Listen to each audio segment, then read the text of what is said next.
is everything, because I think the implications of the government bullying these institutions into doing this, or these institutions deciding for themselves that they want to do this, it seems like a blank check to dictate all sorts of behavior, positive or negative. Right. And the implications of these booster mandates, I mean, I'm very opposed to the vaccine mandates in the first place, but this sort of takes it to a different level where now it's just an ongoing intrusion into your life. I mean, is it every 6 months? I think even San Francisco is now saying you have to have in order to comply with their proof of vaccination to go into places of public accommodation, you have to show that you're up to date. Yeah. I think they're calling it up to date. So now it's just, and with that, and frankly, this is a vaccine that's now outdated, really doesn't seem to work very well against the Omicron variant. And we haven't had long-term studies on the effects of getting a booster every few months. So yeah.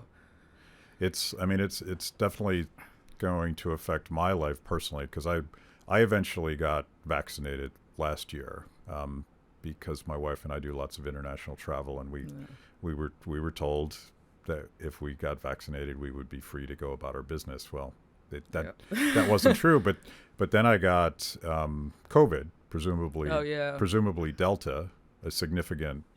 I mean, I didn't feel like I was going to die or anything, but it lasted a couple weeks and it was pretty rough. So I am not in the market ever for a booster, and my libertarian side just sort of doesn't want to do it. Because they're doing that. But it's gonna affect people, particularly people with natural immunity, who are like, it might actually not be a smart health decision to get boosted. Yeah. And now there's data coming out, especially for men under 30 or 40, about the myocarditis risks, which, the government agencies like the CDC have been downplaying in a pretty shocking way. I mean, I think they were initially saying it was like 1 in millions. Now it's looking like it's 1 in 2,000 men that age get myocarditis. I think just after vaccination the first time, not even necessarily the booster. Yeah. And there's been a pretty significant attempt to downplay the implications. I talked to this cardiologist a lot named Anish Koka. He's a very, very esteemed cardiologist, and he was saying,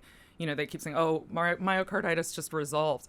You get crushing chest pain. You go to the hospital with crushing chest pain. You have enzymes leaking from your heart. Scar tissue forms, which could cause heart attacks earlier down the road. So all these young men could be dropping dead of heart attacks at 40 instead of 60, or, and so to be dismissing this and to leave personal choice out of the equation is just shocking to me. And that there is this, it's as much as the social media censors want to stop it, like it's hard to miss the fact that soccer players are dropping on the field. Yes, yeah.